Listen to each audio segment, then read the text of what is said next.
म सोझै विषयवस्तुमाथि प्रवेश गर्छु। आजको हाम्रो टपिक भविष्यवाणी र भौतिक शास्त्र भन्ने विषयमाथि हामी करिब आधा घण्टा छलफल गर्नेछौँ। आजको मोटामोटी विषयवस्तुमाथि कुरा गर्दाखेरि सर्वप्रथम मैले पियर प्रोफेसी, जसलाई हामीले भविष्यवाणी, धार्मिक मानिसहरूले गर्ने भविष्यवाणी का बारेमा अलिकति कुरा गर्छु। त्यसपछि गएर त्योभन्दा अलिकति एडभान्स साहित्यिक मानिसहरूले साहित्यिक कृति मार्फत, साहित्यिक कृतिका पात्रहरू मार्फत, कथा मार्फत या कविता मार्फत, जुनसुकै पनि साहित्यका विधा मार्फत तिनले पनि भविष्यवाणी गरेका हुन्छन्। कयौं पुस्तकहरूले त्यसरी भविष्यवाणी गरेको देखिन्छ। त्यस्तै कतिपय सन्दर्भहरूमा वैज्ञानिकहरूले समेत भविष्यवाणी गरेका हुन्छन्। पछि हुने कुराहरूका बारेमा अहिलेको डेटाको आधारमा या डेटा बिना पनि पियर प्रोफेसी जस्तै वैज्ञानिकहरूले समेत भविष्यवाणी गर्ने गरेका छन्।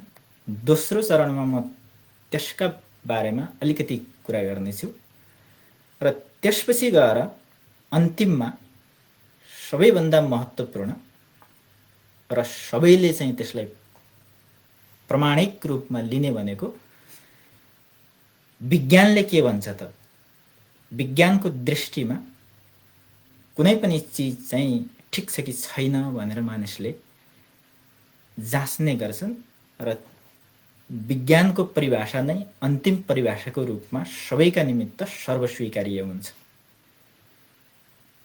कानुनको अन्तिम व्याख्या त सर्वोच्च अदालत या सुप्रिम कोर्ट भने जस्तै सबै खाले हाम्रो संसारमा भएका कुराहरूको अन्तिम निचोडको रूपमा, अन्तिम व्याख्याताको रूपमा त्यो सत्य हो कि होइन, ठिक छ कि छैन भनेर जाँच्नको निमित्त सबै मानिसले चाहिँ विज्ञानलाई लिने भएको हुनाले हामी विज्ञानको दृष्टिकोणबाट र त्यसमा पनि भौतिक शास्त्रले चाहिँ यसका बारेमा के भन्छ भनेर त्यसमाथि चाहिँ म चर्चा गर्नेछु। त आजको विषयवस्तु उठान गर्दै गर्दा मैले दुईटा वर्डबाट यो कुरो उठाउँछु, सबैलाई बुझ्न सजिलो होस् भनेर। दुईटा शब्द छ, एस्ट्रोलोजी र एस्ट्रोनोमी। सुन्दा उस्तै उस्तै लाग्छ, तर यी दुईटाको बीचमा व्यापक भिन्नता छ। एस्ट्रोलोजी स्युडो साइन्स हो, यो साइन्स होइन, विज्ञान होइन भने एस्ट्रोलोजी, एस्ट्रोनोमी चाहिँ साइन्स हो है, विज्ञान हो। अब एस्ट्रोलोजीबाट चाहिँ एस्ट्रोलोजर, जसलाई चाहिँ भविष्य वक्ता भनेर भन्छौँ, हाम्रो पुरातन समाजमा या धार्मिक समाजहरूमा सबैतिरको, चाहे त्यो इसाई होस्, चाहे त्यो हिन्दू होस् या बौद्ध होस्, इस्लाम होस्, जुनसुकैतिरको पनि भविष्यवाणी गर्ने मानिसहरू हामी जो देख्छौँ तिनीहरू भनेको एस्ट्रोलोजर हो, भविष्यवाणी गर्ने मानिसहरू हो। र एस्ट्रोनोमी यतापट्टि भनेको प्योर साइन्स हो। त्यो कन्फ्युजन नहोस् भनेर यो दुईटा कुरो मैले अघि सारेको हो है। अब सबभन्दा पहिले भविष्यवाणी गर्ने जो हाम्रो परम्परागत रूपमा हरेक धर्मका पादरीहरू या त भनौँ पण्डितहरू, सबै धर्मका जो हामीले जान्ने सुन्ने मानिसहरू भनेर भन्छौँ, तिनले चाहिँ प्रोफेसी गर्छन्, भविष्यवाणी गर्छन् भनेर हामीले जानेको, सुनेको र देखेको कुरो हो है। त्यसका केही सन्दर्भहरू धेरै नै छन् भविष्यवाणीहरू, त्यसका केही सन्दर्भहरू, केही त्यसको सेरोफेरोमा रहेर चाहिँ थोरै इक्जाम्पलहरूको बारेमा कुराकानी गर्छु। त्यसपछि हामी साहित्यमा जाउँला। त भविष्यवाणीको बारेमा कुरा गर्दाखेरि नस्त्रदामस भन्ने मान्छेको नाम अग्रपङ्क्तिमा आउँछ। उनी फ्रेन्च नागरिक हुन् र उनले धेरै भविष्यवाणी गरेका थिए। 15औं शताब्दीको उनको जन्म लगभग 15औं शताब्दीको सुरुतिर 1503तिर भएको देखिन्छ र त्यति बेला उनले धेरै खालका भविष्यवाणीहरू गरेका थिए र आज पनि उनका समर्थकहरूले के भन्छन् त भनेदेखि नस्ट्राडामसको भविष्यवाणीहरू सबै भविष्यवाणीहरू मिलेको छ भनेर भन्छन्। त्यो उनीहरूले भनेको कुरो हो, मैले भनेको कुरो होइन। जस्तै उनले धेरै खाले भविष्यवाणी मध्ये दुईटा वर्ल्ड वार विश्वयुद्धहरूका बारेमा उनले 500 वर्ष अगाडि नै त्यति बेला 16औं शताब्दीको सुरुवातमै उनले त्यो घोषणा गरेका थिए, जो हुबहु मिल्यो भनेर भन्छन् उनका समर्थकहरूले। त्यस्तै अमेरिकी राष्ट्रपति जोन एफ केनेडी, जसले 60 को दशकमा पृथ्वीबाट मान्छेहरू चन्द्रमामा उतार्ने र सकुशल पृथ्वीमा फर्काउने अभियानको घोषणा गरे, उनको हत्याका सन्दर्भमा पनि उनले भविष्यवाणी गरेका थिए र त्यो मिलेको थियो भनेर भन्छन् उनका समर्थकहरू। त्यस्तै अरू कयौं, जस्तै 9/11 को अट्याक, ट्विन टावरमा अमेरिकामा भएको अट्याक, अनि सन् 2014 देखि 2026 सम्म इन्डियामा एउटा यस्तो मान्छे आउँछ जसलाई सुरुमा चाहिँ मान्छेहरूले पत्याउने छैन र पछि उसले चाहिँ राज गर्नेछ भन्ने खालका भविष्यवाणीहरू। यी यावत भविष्यवाणीहरू, धेरै भविष्यवाणीहरू नस्ट्राडामसले गरेका छन् 16औं शताब्दीको सुरुवात मध्यतिरसम्म र ती सबै भविष्यवाणीहरू मिलेका छन् भनेर भन्छन्। त्यो उनको समर्थकहरूले भनेको कुरा हो, त्यो मैले भनेको कुरा होइन है। त्यस्तै अरू कयौं त्यस्ता भविष्यवाणी गर्ने मानिसहरू छन् संसारैभरि, थिए र आज पनि धेर थोर मात्रामा होला, जसले समयको पर्दा उघारिदिन सक्ने वकालत गर्छन्। समय आउनु अगावै कुनै पनि घटनाका बारेमा आफू जानकार हुने कुरा गर्छन् र भविष्यवाणी गर्छन्। यहाँ म केही महत्त्वपूर्ण ठुल्ठुला केही भविष्यवाणीहरूको बारेमा कुरा गर्छु। त्यो ठुलो भविष्यवाणी भनेको जस्तै ती भविष्यवक्ताहरूले विगत लामो समयदेखि, धेरै अघिदेखि नै हैन, पृथ्वी नै ध्वस्त हुन्छ, यो डेटमा चाहिँ पृथ्वी सखाप हुन्छ भन्ने खालका ठुल्ठुला भविष्यवाणीहरू पनि गरेका छन्। ती सबै धर्मतिरका मान्छेहरूले गरेका छन्। इसाईहरूले गरेका छन्, यहुदीहरूले गरेका छन्, हिन्दूहरूका पण्डितहरूले पनि गरेका छन्। र त्यस्तै उदाहरणमध्ये एउटा इक्जाम्पल, एकजना जोहानस भन्ने जर्मन पनि म्याथमेटिसियन पनि थिए। त्यतिखेर खासै कतिपय बेलामा चाहिँ वैज्ञानिकहरू या म्याथमेटिक्समा काम गर्ने मान्छेहरू पनि भविष्यवाणी गर्ने खालका मानिसहरू हुन्थे 14औं-15औं शताब्दीतिर। र जोहानसले चाहिँ सन् 1524 मा यो पृथ्वी डुब्छ, पुरै पृथ्वी जलमग्न हुन्छ र पृथ्वीको अन्त हुन्छ भनेर घोषणा गरिदिए। त्यसले त्यतिखेरको समाजको सबैभन्दा ज्ञान, सबैभन्दा चरमचुलीको ज्ञान भनेकै आध्यात्मिक ज्ञान भएको हुनाले, अर्थात् भविष्यवक्ताले जे भन्यो त्यो चाहिँ सत्य हुन्छ भन्ने खालको धारणा भएको हुनाले त्यतिखेर मानिसहरूले सबैले पत्याउने खालको माहौल थियो। आजको जस्तो विज्ञान र तथ्य खोज्ने खालको प्रवृत्ति त्यतिखेरको मानिसमा थिएन र त्यतिखेर सिङ्गो युरोपभरि उनको यो घोषणाले, यो भविष्यवाणीले मानिसहरू आत्तिए। हजारौं हजार, लाखौं लाख मानिसहरूले सारा घरबार बेचेर हैन, सबै धन सम्पत्ति उडाए, घरबार विहीन भए, किनकि अब मरिन्छ, अब यो सम्पत्ति राखेर काम छैन भन्ने ढङ्गले उनीहरू त्यो डेट नआउँदै त्यसरी चाहिँ सारा सम्पत्ति चाहिँ खर्च गरे। त्यो डेट आयो, त्यसलाई अङ्ग्रेजीमा डुम्सडे भनेर भनिन्छ। लेबर डे भने जस्तै, डेमोक्रेसी डे भने जस्तै पृथ्वीको अन्त हुने दिन अर्थात् डुम्स डे भनेर भन्छ। र त्यो दिन आयो, 1524 आयो। त्यो फेब्रुअरीको कुनै दिन थियो, फेब्रुअरी 20 हुनुपर्छ, फेब्रुअरी 20 तारिक। त्यो दिन केही पनि भएन, त्यो दिन आयो र त्यो दिन गयो, र त हामी आज पनि यहाँ छौँ। यो धरती यहीँ छ, डुबेको छैन, होइन?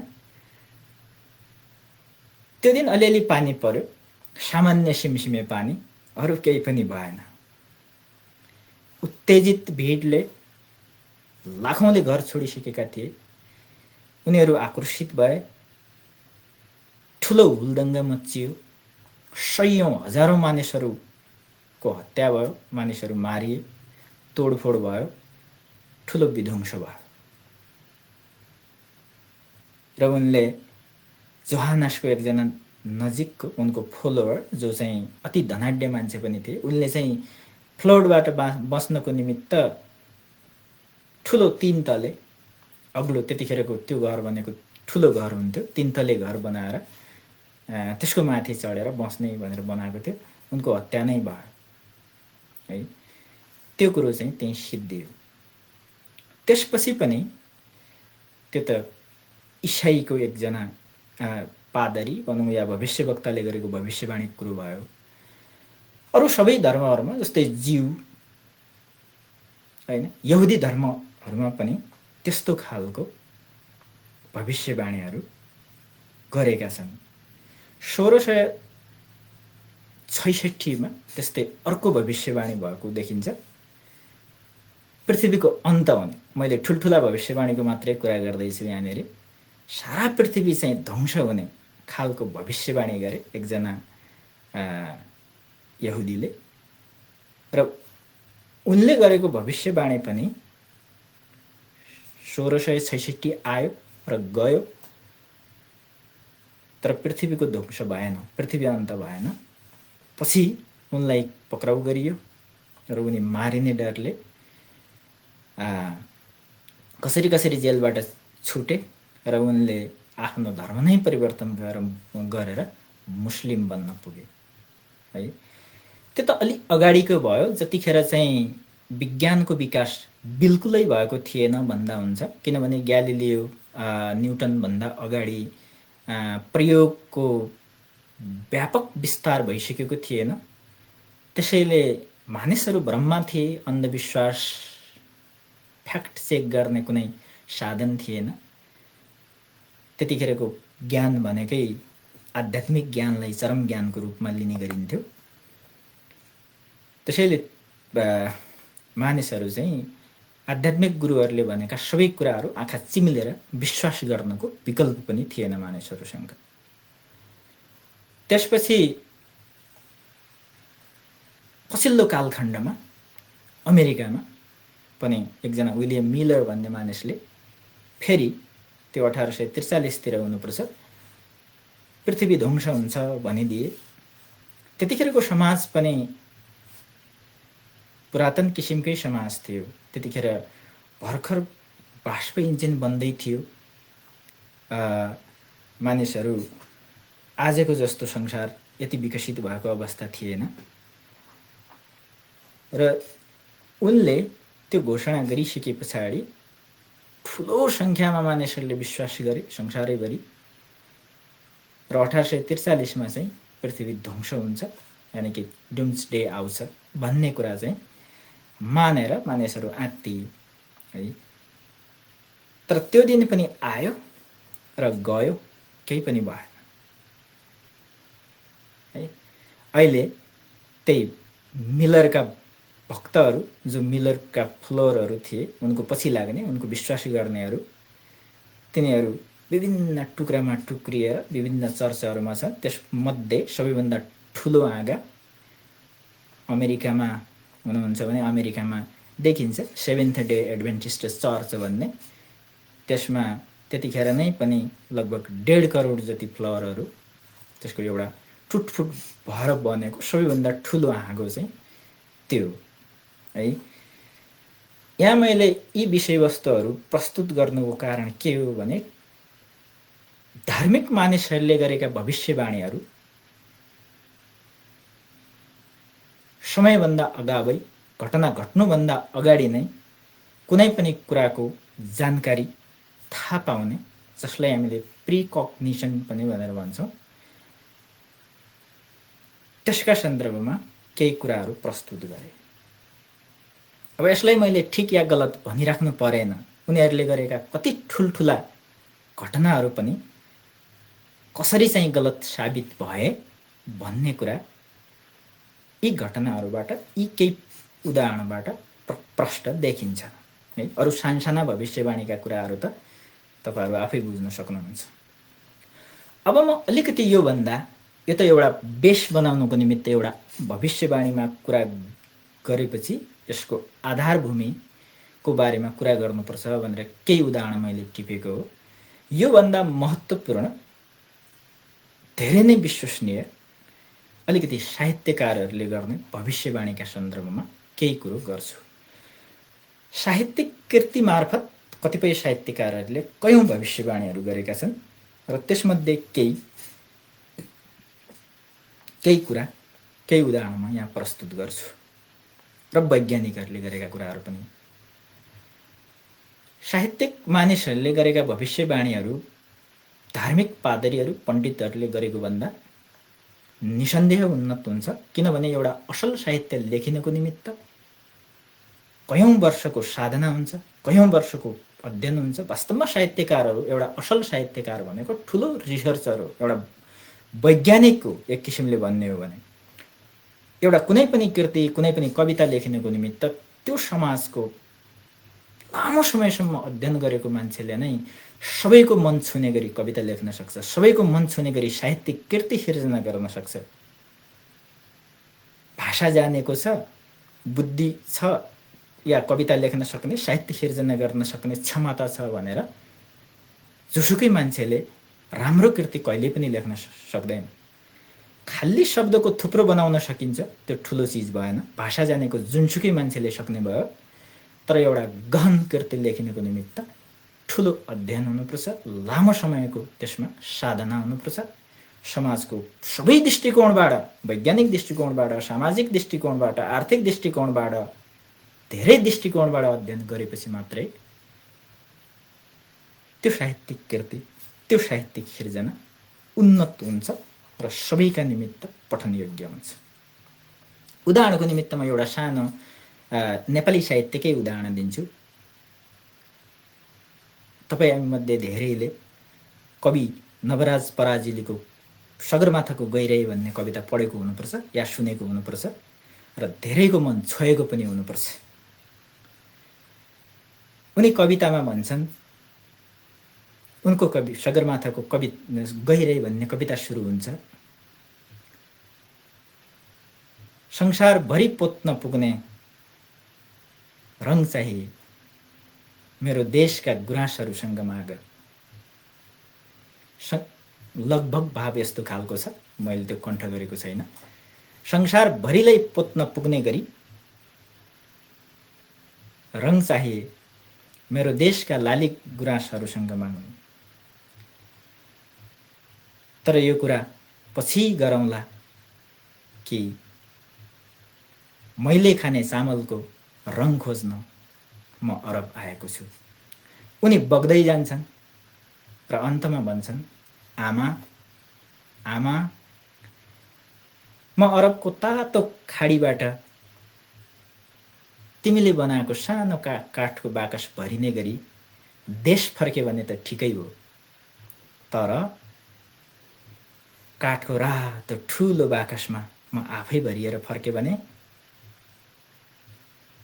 समाजको अध्ययन नगरिकन खाली शब्दको थुप्रो लगाएर यस्तो कविता लेख्न सकिँदैन। समयको पनि आंकलन गर्न सक्नुपर्छ। त्यही कविता सगरमाथाको गहिराई, यिनै शब्दहरू 30 वर्ष अगाडि लेखिने हो भने कसैले सुन्नेवाला छैन। यो कविता फोहोरको डङ्गुरमा फालिनेवाला हुन्थ्यो। त्यसकारण उनले त्यो समाज, अहिलेको नेपाली समाजका मानिसहरूले गर्ने कर्महरू, खाडीमा जानुपर्ने बाध्यताका सन्दर्भहरूको सबै पक्षको अध्ययन गरेर मात्रै त्यस्तो खालको कविता जन्मिन्छ। तपाईहरूले कवि नवराजको इन्टरभ्यू सुन्नुभयो भने पनि कुनै पनि एउटा लाइन फुराउनको निमित्त पनि उनी महिनौँ पर्खिन्छन्, वर्षौँ पर्खिन्छन् एउटा लाइन फुराउनको निमित्त। त्यो अनुसन्धानले भावमा रूपान्तरित भएर अध्ययनले, त्यो विषयसँग सम्बन्धित अनुसन्धानले उनले बुझ्दै पढ्दै गएपछि जब त्यो भावनामा रूपान्तरित हुन्छ अध्ययन, तब मात्रै त्यस्तो खालको साहित्यिक कृति निस्किन्छ। यो थोरै ब्याकग्राउन्ड मात्रै भनेको मैले। अब म तपाईहरूलाई केही यस्तो महत्त्वपूर्ण कुरोहरू जसले साहित्यिक कृति मार्फत भविष्यवाणी गरे, महत्त्वपूर्ण भविष्यवाणी, र त्यो ठ्याक्कै मिल्न गएको छ। त्यो नाम हो जुल्स भर्न। जुल्स भर्नले एउटा साहित्यिक कृति लेखे, त्यो 1863 को आसपासमा, र त्यो साहित्यिक कृतिमा उनले पेरिस इन 20th सेन्चुरी भन्ने उनको साहित्यिक पुस्तक छ। उनी प्योर साहित्यकार हुन्, उनी साइन्टिस्ट होइनन्, उनलाई विज्ञानका कुरा थाहा छैन। त्यो पुस्तकमा उनले अहिलेको पेरिस अर्थात् भनौँ अहिलेको विश्व, 200 वर्ष अगाडिको विश्व कस्तो थियो तपाईहरूलाई थाहा छ। संसारैभरि राजाहरूले शासन गर्थे। एउटा गाउँभरि सिङ्गो गाउँको जमिन चाहिँ एउटा जमिनदारको हातमा हुन्थ्यो। बाँकी किसानहरू, हामी सबै मानिसहरू त्यो जमिनदारको खेतमा काम गरेर मात्र भात खाएर बाँच्ने अवस्था थियो। अरू विकासका कुनै साधनहरू थिएन। त्यस्तो खालको बेलामा उनले त्यो कृति लेखे, 20औं शताब्दीको पेरिस कस्तो हुन्छ भनेर, Paris in the 20th century. अनि त्यो पुस्तकमा उनले अहिलेका सबै प्रविधिले दिएका सबै चिजहरूको उल्लेख गरेका छन्। टेलिभिजन, एयर कन्डिसनिङ, होइन, अटोमोबाइल, त्यतिखेर बाष्प इन्जिन मात्रै भर्खर मात्रै सुरु भएको थियो, बाफबाट चल्ने इन्जिन केही पनि थिएन। अझै त्योभन्दा पर गएर उनले ठ्याक्कै इन्टरनेट नभने पनि संसारको जुनसुकै कुनाबाट पनि जोडिन सकिने एक किसिमको कुनै साधन हुनेछ भन्ने खालको त्यहाँ चाहिँ प्रेडिक्सन गरेको छ। र उनको प्रेडिक्सन चाहिँ जुनसुकै वैज्ञानिक अनुसन्धानहरूमा एरर हुन्छ, त्रुटि हुन्छ, त्यसलाई एरर भनिन्छ। र केही पर्सेन्टेजको एरर भयो भने त्यसलाई मान्यता दिइने या नेग्लेक्ट गरिन्छ, त्यसलाई नगण्य मात्रामा त्यो ठिकै छ भन्ने मानिन्छ। उनले वैज्ञानिक डेटामा स्वीकार्य हुने गरी जति त्रुटि हुन्छ त्यही फ्यु पर्सेन्टको वरिपरि मात्रै त्रुटि भएको छ। त्यो सबै कुरा उनले मिलाएका छ। अहिलेको संसारमा हामीले जे सुविधाहरू भोगिरहेछौँ त्यसका बारेमा मेजर सबै चिजहरूको उनले त्यसमा भविष्यवाणी गरेका छन् पेरिस इन 20th सेन्चुरीमा। त्यसको केही वर्षपछि, 1-2 वर्षपछि 1863 मा त्यो पहिलो पुस्तक लेखे। अर्को पुस्तक लेखे उनले त्यो 1965 1865 तिर। त्यो अर्को पुस्तकमा उनले journey from earth to moon भन्ने अर्को पुस्तक लेखे। त्यसमा पृथ्वीबाट चन्द्रमासम्म पुग्नको निमित्त जुन यात्रा हो त्यसको बारेमा वर्णन गरे, र त्यसमा उनले जे कुराहरूको प्रेडिक्सन गरे ती कुराहरू पनि हुबहु मिलेका छन्। जस्तै अन्तरिक्ष यात्रीहरूको सङ्ख्या, अन्तरिक्ष यानको डायमिटरसम्म चाहिँ हुबहु नै मिलेको छ। फ्यु पर्सेन्टको वरिपरि मात्रै उनले त्यहाँ इरर छ, थोरै इरर त हुन्छ। वैज्ञानिकहरूले इभन क्यालकुलेसन गर्ने वैज्ञानिकहरूले गर्दाखेरि त्यो थोरै इरर चाहिँ निस्किन्छ। त्यस्तै रकेट लन्च गर्ने स्थान फ्लोरिडाको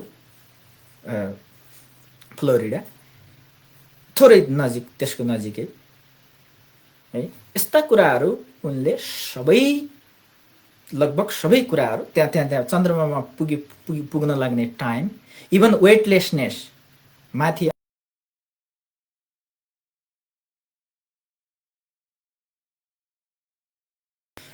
शरीरले चाहिँ तौल महसुस गर्दैन, त्यो तौल महसुस नगर्ने कुरा समेत साहित्यिक कृति मार्फत उनले लेखेका छन्। From journey from earth to moon भन्ने पुस्तकमा। त्यति मात्र होइन, चन्द्रमाबाट फर्किसके पछाडि त्यो यान रकेट चाहिँ स्प्ल्यास डाउन हुनेछ आन्ध्र महासागरमा, समुद्रमा अवतरण हुनेछ भनेर पनि त्यतिखेरै लेखिदिएका छन्। 200 वर्ष अगाडि, करिब 100 वर्ष अगाडि 1969 चाहिँ चन्द्र धरातलमा पाइला टेकेर मानिस पृथ्वीमा आए र त्यति अगाडि नै उनले यी सबै कुराहरू सत्यको धेरै नजिक हुने गरी, मिल्ने गरी भविष्यवाणी गरेका छन्। त्यसकारण यो साहित्यकारले गरेको भविष्यवाणी भयो। अब म अलिकति वैज्ञानिकहरूले गरेका केही भविष्यवाणी मिल्ने खालका कुरा, भविष्यवाणी भन्न मिल्ने खालका कुराहरू, जस्तै लियोनार्डो डा भिन्चीको कुरा गरौँ। उनी वैज्ञानिक हुन्, उनी कलाकार पनि हुन्, तर उनले 14औं शताब्दीमा सन् 1400मा जुन अहिले हाम्रो आकाशलाई कब्जा लिएर बसेका एयरप्लेनहरूको त्यो स्केचहरू, हेलिकप्टरको स्केचहरू, त्यसको नक्साहरू बनाएका छन्। त्यो नक्साहरू उनी वैज्ञानिक हुँदाहुँदै पनि उनले त्यो नक्साहरू कुनै वैज्ञानिक डेटाको आधारमा बनाएको होइन, खालि कल्पनाको आधारमा बनाएको हो। भनेको त्यो पनि एउटा प्रेडिक्सन नै हो। 400-500 वर्ष अगाडि यो हाम्रो आकाशमा यस्तो उड्ने चिज हुनेछ भनेर खालि कल्पना, आफ्नो इमेजिनेसन पावरको आधारमा उनले यी सबै कुराहरूको स्केच बनाए। इभन मोटर, त्यस्ता खालका चिजहरू त्यो 13औं-14औं शताब्दीमा गर्न सक्नु भनेको त्यो कुनै वैज्ञानिक डेटामा आधारित नभएर वैज्ञानिकै मानिसले भनेको भए पनि त्यो चाहिँ एउटा प्रोफेसी हो, यो चाहिँ भविष्यवाणी हो। तर यी भविष्यवाणीहरू अघिको जो मैले धार्मिक कुरो गरेँ, ती भविष्यवाणीहरूभन्दा यी भविष्यवाणीहरू चाहिँ हुबहु मिलेका छन्। अहिले संसारको आकाशमा, हाम्रो पृथ्वीको आकाशमा हामीले एयरप्लेन देख्छौँ होइन, जुन लियोनार्डो डा भिन्चीले त्यतिखेर कल्पना गरे। जुल्स भर्नले जुन साहित्यिक कृतिहरूमा उनले अहिलेको 20th सेन्चुरीमा या 21st सेन्चुरीमा हुने कुराहरू हुबहु मिलाए। अब यो मिलाउनको कारण के हो त भन्नु होला भनेदेखि, मैले अघि नै पनि भने, साहित्यकारहरूले या वैज्ञानिकहरूले कुनै गहिरो समाजको गहिरो रिसर्च गरेर नै त्यसको प्रेडिक्सन गर्छन्। त्यो प्रेडिक्सन चाहिँ मिल्न जान्छ जसरी यी दुईटा मिले। तर त्यसको निमित्त कल्पनाको गहिराई चाहिन्छ र त्यतिखेरको समाजको सबै दृष्टिकोणबाट, एउटा दृष्टिकोणबाट मात्र होइन, सबै दृष्टिकोणबाट गहन अध्ययन गरिसके पछाडि गरिने यस्ता किसिमका साहित्यिक र वैज्ञानिक भविष्यवाणीले त्यो सत्य साबित गरेका छन्। त्यो अरू पनि कयौँ छन्, त्यो केही इक्जाम्पल मात्रै भयो है।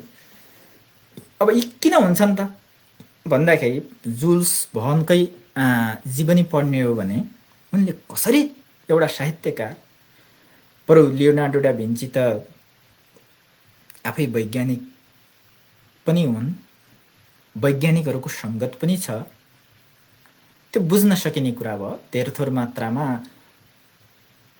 केही सिद्धान्तहरू, केही नेचरको प्रयोगसँग सम्बन्धित रहेर उनले प्रेडिक्सन गरे होलान्, भविष्यवाणी गरे होलान् भन्न सकिन्छ।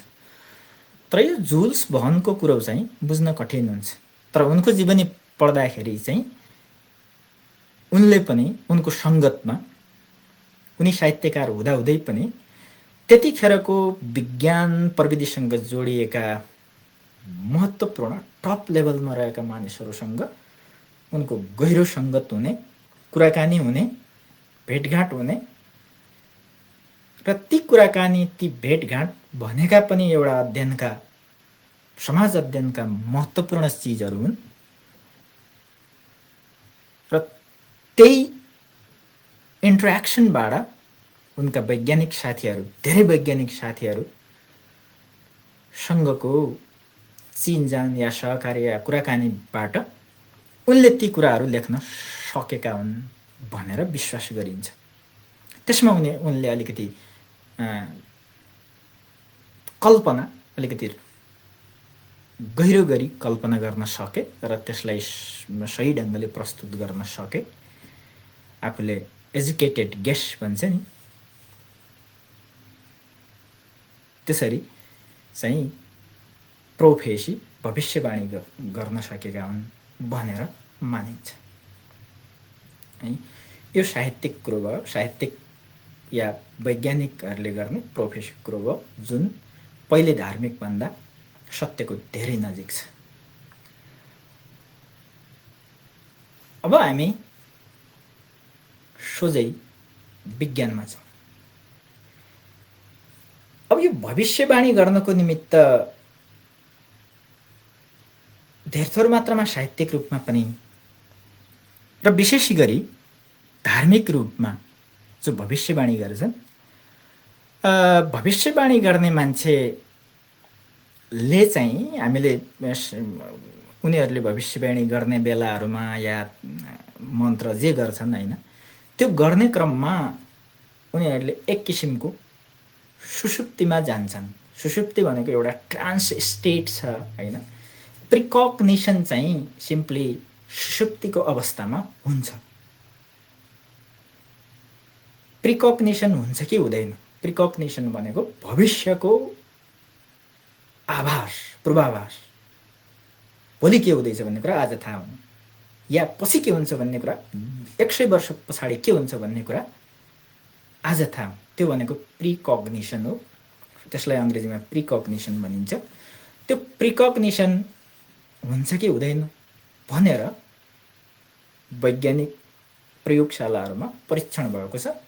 राइन सेन्टर ड्युक युनिभर्सिटी अन्तर्गत, अमेरिकाको ड्युक युनिभर्सिटी अन्तर्गत राइन सेन्टर भन्ने एउटा यस्ता खालका प्यारासाइकोलोजी, यसलाई प्यारासाइकोलोजी ग्रुपभित्र राख्न सकिन्छ, यसका बारेमा अध्ययन हुन्छ र ती अध्ययनले प्रिकग्निसन हुन्छ भनेको छ। हामी आफैलाई पनि भएको हुनुपर्छ, या हाम्रो वरिपरि त्यस्ता घटना घटिरहेका हुन्छन्। कतिपय सन्दर्भहरूमा जस्तै त्यो ट्रान्सको स्टेट भनेको कस्तो हो त भनेदेखि न सुतेको अवस्था न जागृत अवस्था। त्यो अवस्थामा सपना भनेको पनि त्यही अवस्था हो। न त्यहाँ मान्छे पुरै सुतेको हुन्छ, उसलाई केही पनि थाहा नहुने होइन, सपनामा जे कुरा हामी देख्छौँ पछि हामी भन्न सक्छौँ होइन, सुषुप्ति भन्छ। यो अवस्थामा चाहिँ प्रिकग्निसन हुनसक्छ।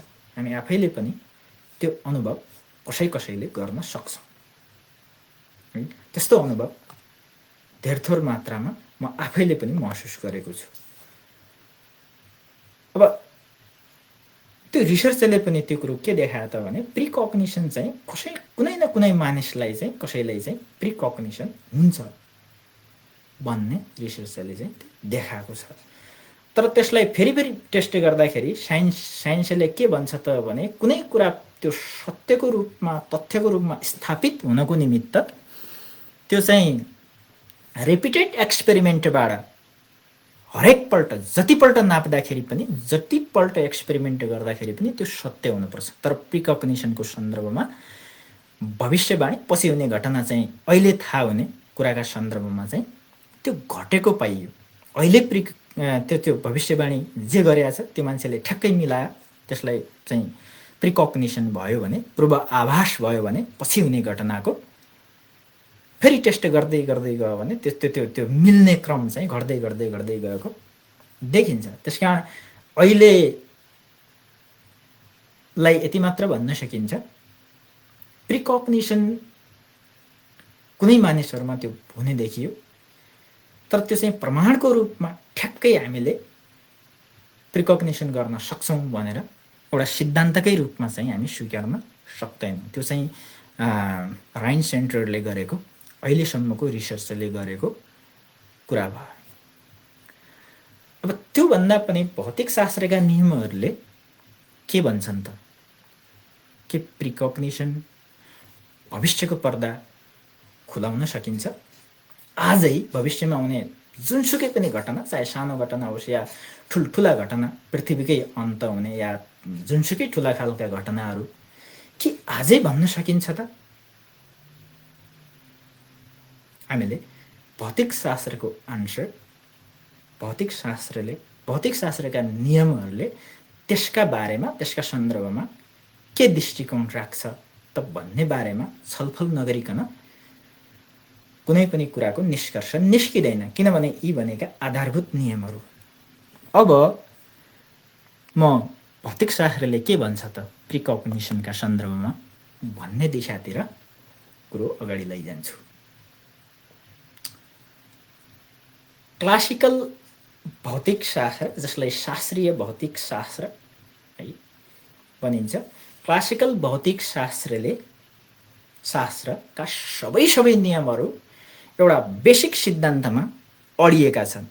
त्यो सिद्धान्त चाहिँ उल्लङ्घन हुनु हुँदैन।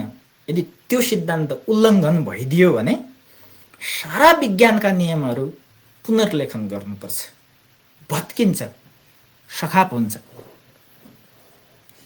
त्यो भनेको ल अफ कजालिटी हो, त्यसलाई कजालिटी भनेर भनिन्छ। अब त्यो कजालिटी भनेको के हो त? अलिकति यसका बारेमा म भन्छु। कजालिटी भनेको कज एन्ड इफेक्ट, यो सिम्पल कुरो छ। भौतिकशास्त्रका सबै नियमहरूले के भन्छन् भने कुनै पनि चिज हुनको निमित्त कुनै पनि घटनामा त्यसमा कज हुन्छ, कज भनेको त्यसको कारण हुन्छ, र कारण भइसके पछाडि मात्रै त्यसको इफेक्ट हुन्छ भनेर भन्छ।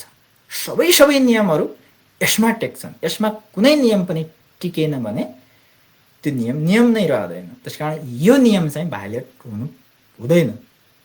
यो नियम उल्लङ्घन गरेर भौतिकशास्त्रको कुनै पनि नियम बाँच्न सक्दैन है। सबभन्दा पहिले कारण चाहिन्छ कुनै पनि घटना हुनको निमित्त। त्यो कारण भइसकेपछि मात्रै त्यसको इफेक्ट हुन्छ, त्यसको कन्सिक्वेन्स हुन्छ। त्यो भनेको छोराछोरी जन्मिनुको निमित्त बाआमा हुनुपर्छ, बाआमा नभइकन छोराछोरी हुँदैन। त्यसलाई उल्ट्याएर हेर्यो भने कज भएपछि मात्रै इफेक्ट हुन्छ भनेर भन्छ। कजालिटी भनेको त त्यो न्युटोनियन फिजिक्स पनि भनिन्छ। क्लासिकल भौतिकशास्त्रलाई न्युटनले ठुलो कन्ट्रिब्युसन दिएको हुनाले न्युटनको भौतिकशास्त्रको नियम पनि भन्न सक्छौँ हामी। उल्टो चाहिँ हुन सक्दैन। कज भएर इफेक्ट चाहिँ हुन्छ। कुनै पनि चिजको कारण हुनुपर्छ र त्यो कारणको कारणले गर्दाखेरि चाहिँ त्यसको असर देखिन्छ हैन। तर असरबाट चाहिँ कारण उल्टो दिशातिर आउँदैन, त्यो हुँदैन। त्यस्तो भयो भने के हुन्छ त?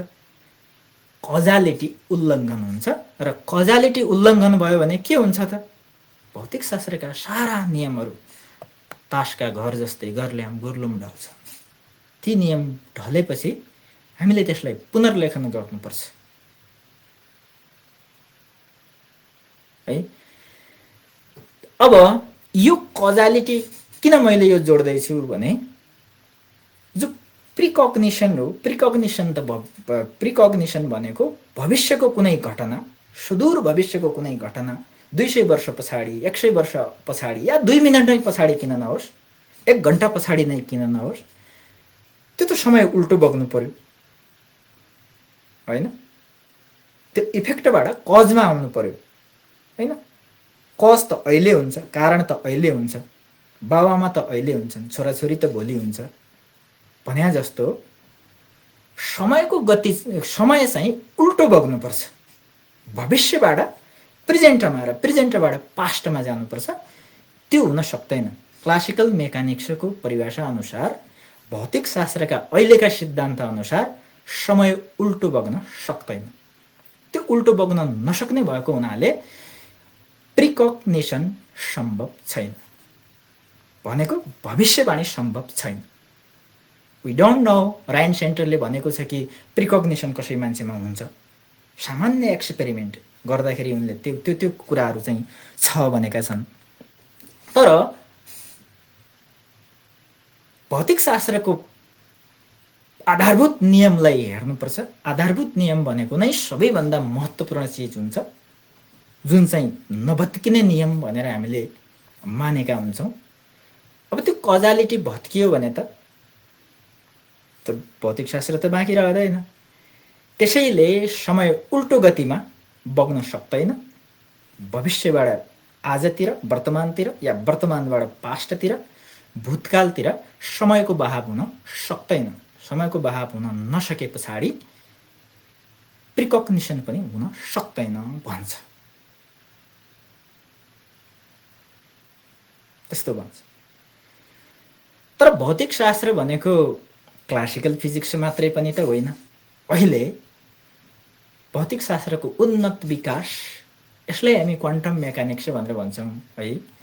अब यो क्वान्टम मेकानिक्स चाहिँ त अलिकति चमत्कारिक किसिमको छ। त्यसैले अलिकति हामीले धार्मिक रहस्यवादसँग भौतिक शास्त्रले